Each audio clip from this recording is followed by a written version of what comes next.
No último episódio, nós vimos por que mulher igual a fêmea humana adulta é a única definição politicamente funcional, a única que explica a história da opressão feminina e a única que sustenta direitos coletivos.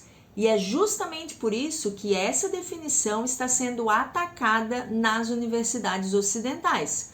Não porque ela seja falsa, mas porque é inconveniente.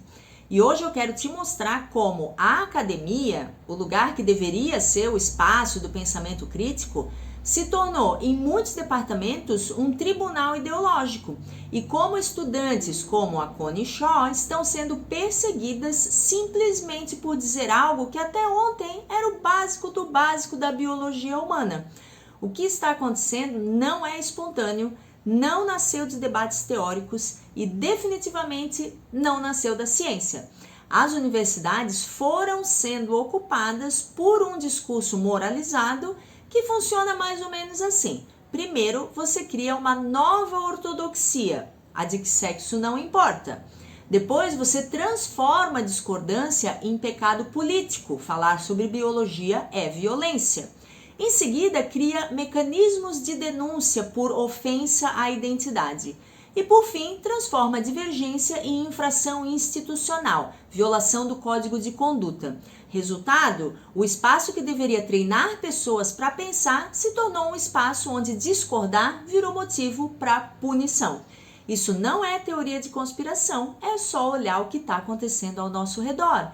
Estudantes sendo suspensos por citar artigos científicos, professoras sendo denunciadas por defender categorias materiais, teses sendo reprovadas por não usar o léxico identitário, seminários cancelados por risco de ofensa, trabalhos censurados por mencionar que sexo é binário, artigos despublicados em revistas científicas por conta de retaliação em rede social. O que se instalou nas universidades não é ciência, é religião secular com dogmas, heresias e tribunais de inquisição.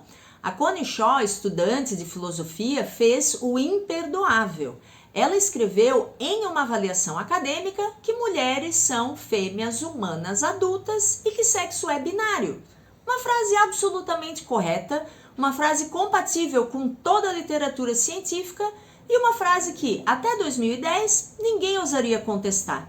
E por isso ela foi convocada para um processo disciplinar, acusada de discurso de ódio, violência simbólica, negação de identidade de gênero e até mesmo de ameaçar a segurança da comunidade. Não sei se vocês lembram, mas quando eu fui expulsa do meu primeiro grupo de estudos, uma das justificativas também foi essa, que as mulheres do grupo não se sentiam seguras com a minha presença. Aí eu fiquei pensando, o que eu, com todo esse tamanho, toda essa força, seria capaz de fazer num grupo online de pesquisa? Mas vamos voltar. Tudo isso porque a Connie descreveu a realidade. Os supervisores não discutiram evidências, não refutaram os argumentos dela, não é surpresa, não apresentaram uma literatura melhor ou mais atualizada. Eles simplesmente disseram, você não pode dizer isso aqui.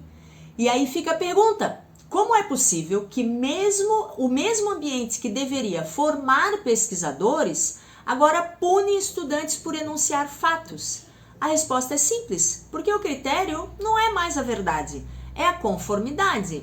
Por que será que o sexo virou tema proibido?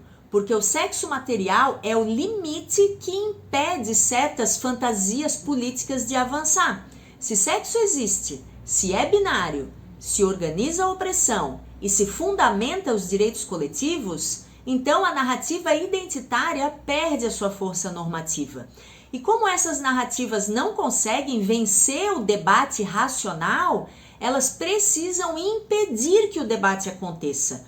Por isso o sexo virou violência e virou tabu. Por isso biologia virou discurso de ódio. Por isso estatística virou ameaça. Se você conseguir transformar a realidade empírica em tabu moral, você controla todo o debate. E foi exatamente isso que aconteceu.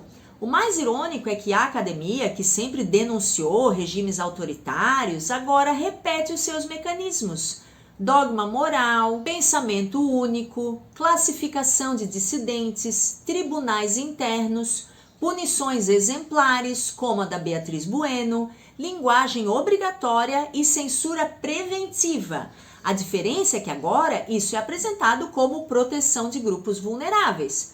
Só que proteger não implica censurar fatos, proteger não implica punir divergências e proteger não implica proibir categorias científicas. O que está em jogo, no final das contas, não é proteção, é controle discursivo. Agora a pergunta central: por que isso importa para as mulheres?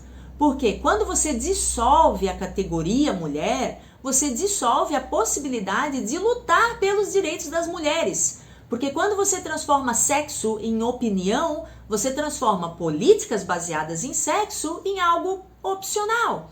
E porque quando discordar vira crime interno, você impede que mulheres, alunas, pesquisadoras, docentes, possam sequer questionar estruturas que as prejudicam. A captura identitária não pune apenas quem fala sobre sexo. Ela pune especialmente mulheres que ousam dizer que a sua opressão tem uma base material.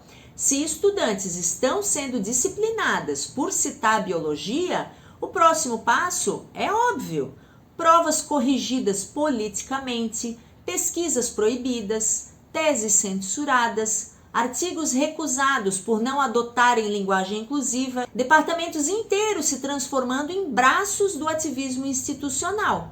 Sim, isso tudo já está acontecendo e a Cone-Shaw não é a primeira, e se nada mudar, não será a última. Mas cada caso, como o dela, justamente evidencia aquilo que eles tentam esconder, a fragilidade intelectual dessa nova ortodoxia. Se fosse sólida, não precisaria de censura. Se fosse verdadeira, não precisaria punir quem discorda. E é aqui que nós encerramos essa série. Nos 5 episódios, nós desconstruímos o mantra de mulher é quem se identifica, a confusão entre sexo e gênero, as falácias lógicas do identitarismo, a importância material do corpo e agora a captura autoritária das universidades. Beijo!